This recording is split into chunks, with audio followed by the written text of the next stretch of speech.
Vocabulary of the day. So our word for today are date and dated. Date, to lessen, abate, moderate, hold back, humina, magbawa, humupa. Dated, halos, pigil. For example, the strong wind bated after an hour. Humupa ang malakas na hangin pagkaraan ng isang oras. He wanted to bait the fire. Ginusto niyang pahinain ang apoy. Baited, adjective held back, especially regarding breath. Halos, pigil. The children listened with bated breath to the terrifying story. Ang mga bata ay nakinig na halos pigil ang hininga sa nakakatakot na kwento.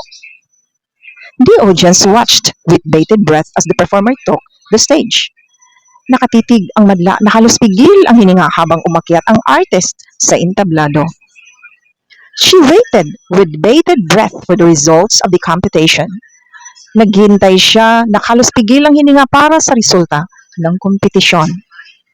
With bated breath, he opened the letter that could change his life.